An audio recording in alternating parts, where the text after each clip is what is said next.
Easter 1916. Too long a sacrifice can make a stone of the heart. Oh, when may it suffice? That is heaven's part. Our part to murmur name upon name, as a mother names her child when sleep at last has come, on limbs that had run wild. Was it but nightfall? No, not night but death. Was it needless death after all? For England may keep faith for all that is done and said. We know their dream, enough to know they dreamed and are dead. But what if excess of love bewildered them till they died? I write it out in a verse. MacDonagh and MacBride, and Conley and Pearse. Now and in time to be, whenever green is worn, are changed utterly. A terrible beauty is born. I'm Mark Allen, a singer-songwriter with a guitar on my back, connecting with people one musical conversation at a time. Traveling down this open road, just me and you and the Holy Ghost. I hear the call, we're getting close. Around the bend there's a signpost to places, faces, through the moon and its phases. This melody keeps us alive. Half guitar will travel, half guitar will travel. I have guitar will travel. Funding for Have Guitar Will Travel World is provided by... Support for Have Guitar Will Travel World is provided in part by the following.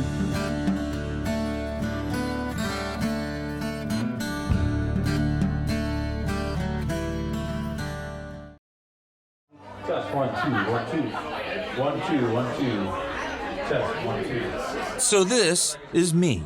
I'm getting ready to play an Irish wedding the week before St. Paddy's Day here in Nashville. Playing Irish music in Music City is something I've done for almost 2 decades, a lot. The American idea of St. Paddy's Day always seemed a little cartoonish to me. Green beer and plastic shamrocks galore, like the leprechaun on a cereal box kind of Irish. My first time in Ireland was more than 30 years ago, with a chance to visit with my dad's friend and his sons. And even though I'm not Irish, I was hooked. But life happened, and I didn't get back. I still explored Irish music and would learn tunes, but I had no real connection to what I was singing about or the history behind it. So as I was working on this project, I got to know my friend, Uilleann Mulvey, from the Village of Hope in the UK. He had come along for the ride, so to speak, and help us on our crazy musical quest. And though he lives in the Midlands of England, his family is Irish on his dad's side, and he grew up knowing nothing of his family in Bray on the outskirts of Dublin. We started thinking it would be cool to go back and explore that history together. It would also be my first time back in more than 30 years, and a chance to learn more about the stories behind the songs I knew so well.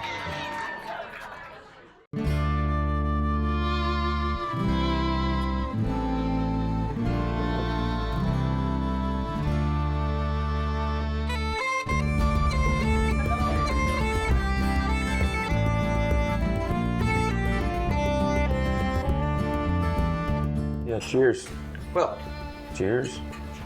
to a Steenie Mulvey, I guess. You don't know anybody in Ireland, No. basically. No. Yeah. I'm from the English side now. My father's father came over and he decided to settle in England. So his dad was Steenie's son, So Steenie's son, also Stephen, right?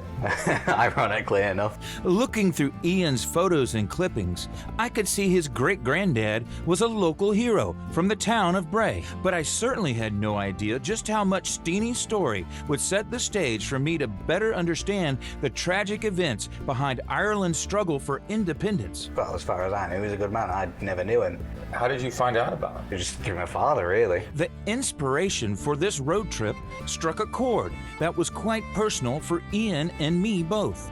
In his case, the search for a relative and national hero bearing his name. and in mine, a deeper appreciation for the stories behind songs I've sung for years. So together, we set off to connect in a very real way with history, music, and the making of a nation. We're just going to go through like national archives and stuff like that. Your great granddad Yep. was born at number 44. Our first destination was the place that historically lies at the heart of every village, the local craft butcher, a traditional source of reliable food and information going back centuries. In this case, we hit the jackpot when it came to learning more about Steenie. This wasn't just local intel, it was family. Steve and I, well, related. After mapping cousins, second cousins, and cousins once removed, Ian, who is Stephen's second cousin, got the lowdown on Steenie's involvement in the Easter Rising. He fought first in Boland's Mill, right? And then he was transferred across into GPO. On Easter Monday 1916, Steenie, a member of the Irish Volunteers, walked 13 miles north to Dublin in support of what became the first armed conflict in Ireland's battle for independence. We have a nice walkway named after Steenie down on the river. You know. So off we went in search of the family-named walkway. And along that route, we discovered the People's Park, just across from where Steenie and his family grew up. And at its center is a memorial with the proclamation of the Irish Republic, the rallying cry for Steenie and all those who were determined to see Ireland become its own country. It was dedicated at the 100th anniversary of the Easter Rising in 2016. It's Ireland's version of our Declaration of Independence. From there, we followed the banks of the Dargle River to the waterfront along the Mulvey Way Riverwalk, as dedicated by the Bray Town Council. Just walking down it, it just, like I said, it feels like home. Yeah, here it is, right here, look. Mulvey Way. I was going to say. There you are. What I began to sense in this young nation, far younger than even our own, was a real sense of civil confidence and determination that made me hear the lyrics I'd been singing with a very different ear. I heard a call to action as strong as in any folk music I've known yet. Definitely needs a bit of polish. As for Ian and I, being on Mulvey Walkway here in Bray, that call sounded ever closer around every corner we walked.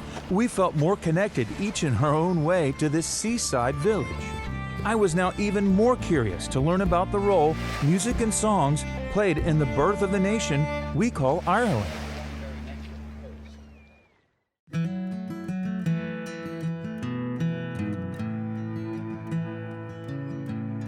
Come all ye young rebels, and list while I sing. For the love of one's country is a terrible thing. It banishes fear with the speed of a flame and makes you a part of the patriot game. Music and song definitely have the power to rally and unite people for a cause. And the story of Ireland's independence is no different. Songs become a way to memorialize the emotion behind an event that words alone don't always convey. To learn more about the personal side of this struggle, I was fortunate to meet up with Des Geraghty, someone who spent his life and career uniting and rallying people. Born and raised in Dublin, Des, like James Connolly, has been an important figure in the Irish labor movement. He's a renowned trade union leader, politician, writer, and advocate for workers' rights. He grew up in the Liberties, right in the heart of Dublin. It's there, with his family's history in the labor movement, that he found his calling to help people and his love of music. You're from Dublin. Yeah, I am, yeah, from the Liberties, which is the heart of the city, really, yeah. If I was to ask, what passion brought you to this point in your life, on this journey? Well, I suppose music and songs were always important at home. My mother sang When the family got together, we would tend to sing songs, generally unaccompanied. Guitars weren't common in our situation. In a sense, that's the way we learned a lot of our history, was through songs and information. And very often it was the history that you didn't get in school. You know, for instance, the Labour movement was not given extensive coverage in the traditional Irish schools. People like James Connolly and Jim Larkin were almost ignored in history. We heard about Pádraig Pearson, we heard about the 1916 rebellion, but the social history of Ireland, we tend to get that from family and friends, and songs and music were very important in that. Talk about the songs. Were there any specific rallying cries? Well, the first thing about the 1916 rebellion, it was often called the Poets' Rising, because there were many of the leaders, and in fact many of the executed leaders actually were poets. So there was a lot of writing and quite a number of songs. They told me how Connolly was shot in the chair. They say the pen is mightier than the sword. And I'm learning how those poems and songs got poets like rebellion leaders Pearse and Connolly jailed and condemned to the firing squad. So I went to the General Post Office in downtown Dublin to see the center of the conflict. Dramatically different today, it's been restored and is still a working post office. But in April of 1916, volunteers with the Irish Citizen Army, founded by James Larkin and James Connolly, proclaimed the Irish Republic. And it's where Steenie Mulvey carried Connolly injured from the rubble of the battle. By ending in surrender, the Easter Rising might have been seen as a bloody failure, but it rallied support and global sympathy for Ireland's fight for home rule until it achieved independence in 1922. There's a saying here in this country that the winners of the war, as it were, write the history. But the people write the songs. And so, in a way, if you want to get what the social history is, you really go to the songs and the poetry and the music. And there was an attempt to stamp out all the tradition and culture, but it's remained alive in the homes, maybe in the hearts of the ordinary people. Sure. So all the little escapades of ordinary daily life, they are reflected in the hundreds of songs. But our music and our songs tend to be very locally rooted, and therefore the identity, no matter how far away they are, is with the home space, the home ground. Right. And even our traditional tunes usually have a name that has a local association, whether it's County Clare or Galway or Kerry or Donegal. So that's almost a binding thing with the land. And I think it's really the thing that bound the Irish people together over many years, even the diaspora in the United States. They carried the songs and music all over the world. So it was part of a global reach in a way because of emigration. And there's another connection between Ireland and America, our labor movements.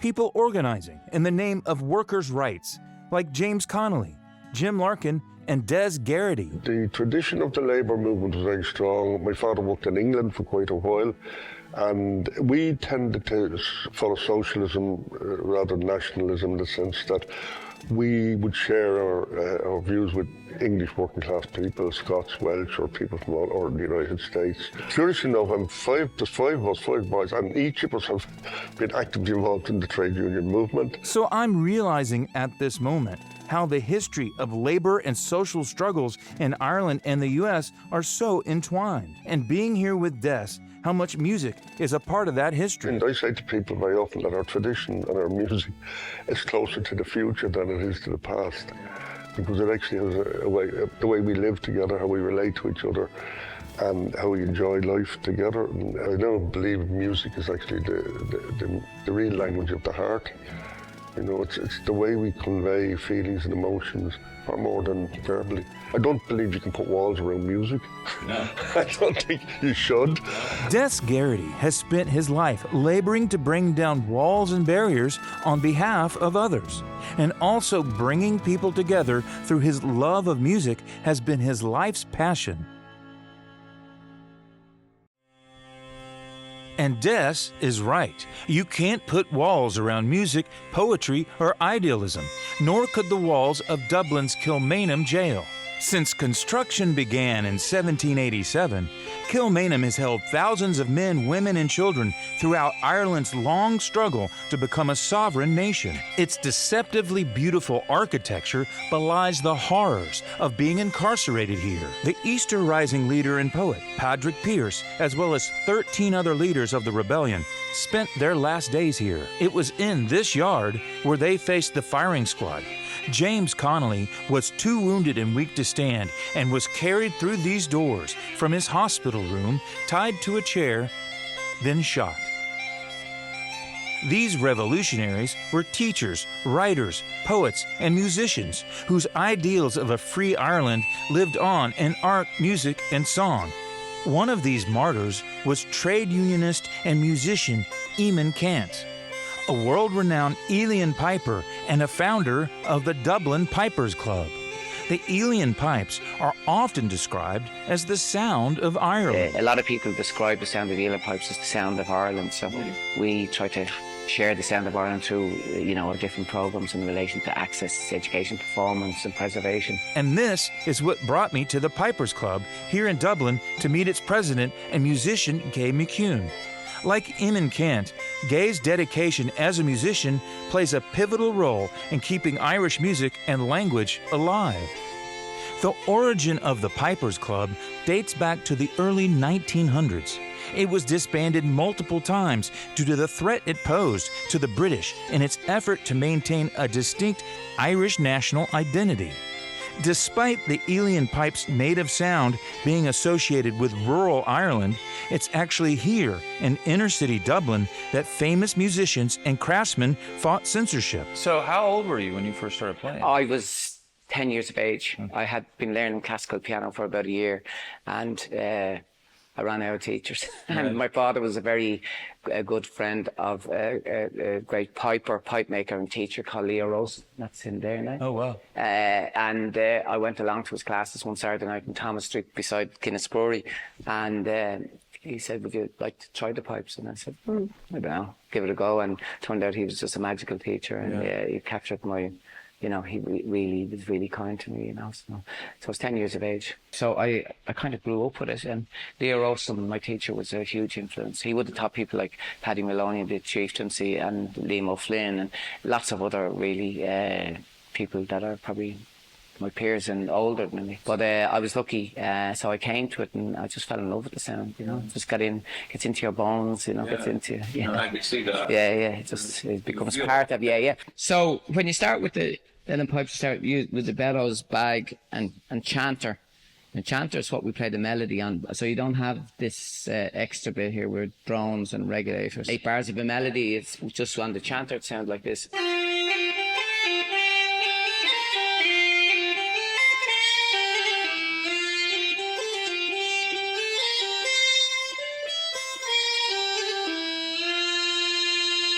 So that's the first of the 3 elements. Then we have the drones. We have 3 drones. The tenor, they're all tuned to the bottom note on the chanter. Okay.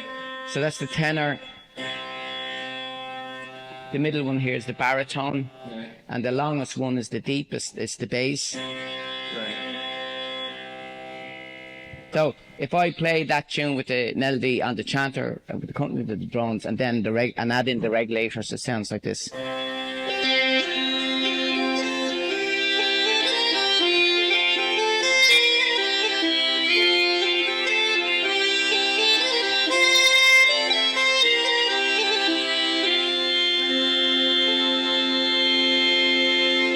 So it's like a mini orchestra, if you like, messing on the bag, and then using your wrist, playing with using your fingers to play the melody, and using your wrist to play the chordal or the harmonic accompaniment. Yeah, wow. So that's so cool. That's the Uilleann pipes for you.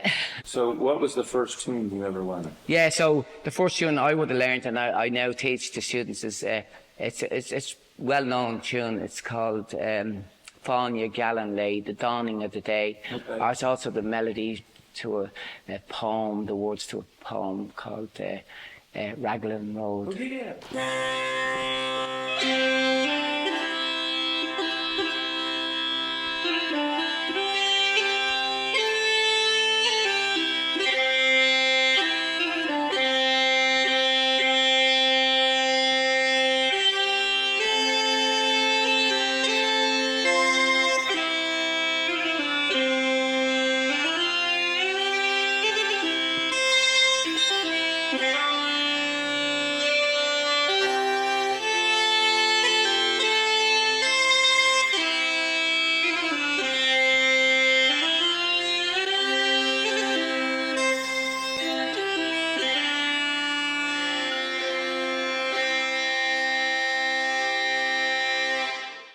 The melody goes back how what was Well, I don't know, centuries, I guess. Yeah, we some we know, we might know. There's lots of collections of tunes made in the 1800s and prior, you know. So harpers and pipers composed nearly all the tunes. You know? So Raglan Road wasn't that written by? Well, no, it was he sang it. Yeah, he sang it brilliantly, beautifully. The poet was Patrick Kavanagh, Monaghan, and they used the melody of Fáin Uilleann and the dawning of the day. I hear soundtracks to films like Braveheart. I think it's bagpipes, but when they dig down, when they research, find that the Uilleann pipes are Titanic, for example. So that's where people hear them, and they're attracted to the sound. You know? Well, there's a distinctness to it that definitely stands out in my ear. Of course, between that and the traditional Scottish bagpipes. Yeah, you know. Yeah, well, most European countries have some form of mouth-blown bagpipe, right. And the precursor to this instrument would have been the mouth-blown bagpipe used at sporting and military occasions. But what was interesting about the Rising is that you had Uilleann pipers from, the different sides of it. So Uilleann piping has been free of any kind of class, politics or religious divides, and in fact it's always been embraced all the different beliefs and faiths and all of that, and political beliefs and faiths. But religious, I'm trying to think, he might have played something. Oh yeah, he might have played something like this.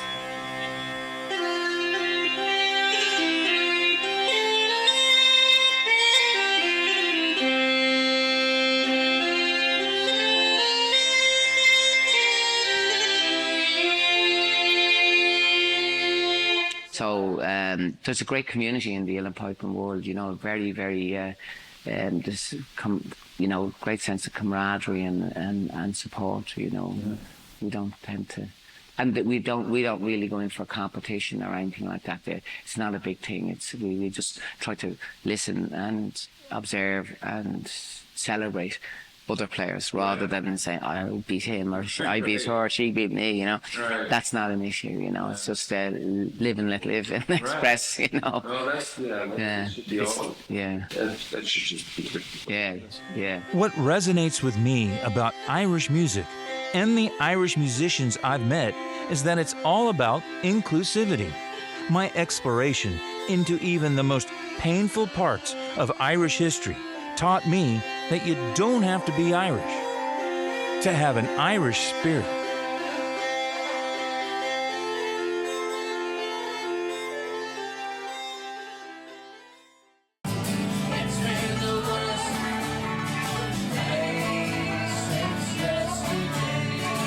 Well, that Irish spirit carried me down to the Harbour Bar in Bray for a Sunday afternoon jam.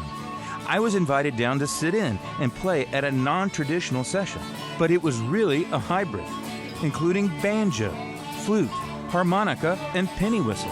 So there were plenty of traditional Irish sounds bouncing around the packed bar. If it was the worst day since yesterday, I would have loved to see what the best day was, because it was a great way to come full circle from my Irish gig back in Nashville. Ian's new Irish family was out in full force this warm Sunday afternoon. He had plenty of cousins to meet and share stories about their great-grandfather, Steenie, the local hero of Irish independence.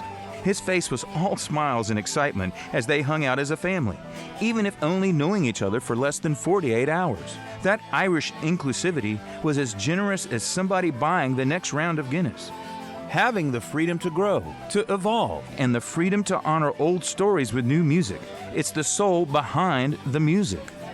Weaving that history into songs, which seemingly all Irish and would-be Irish know, is the golden thread tying the past to the present.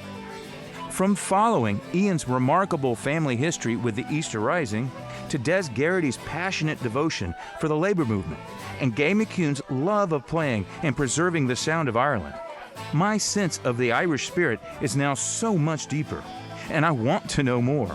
So I'll count on the luck of the Irish for that. May you have all the happiness and luck that life can hold. And at the end of your rainbows, may you find a pot of gold. May you live as long as you want with smooth sailing up ahead. And may you get to heaven before the devil knows you're dead. Music has always been my lighthouse and was certainly the beacon that drew me to this magical place. Here in Ireland, the real gold lies in the hearts of the people and the music they make. And now, my guitar and I set out, searching for the next bright light on the horizon, letting the musical conversation be our guide.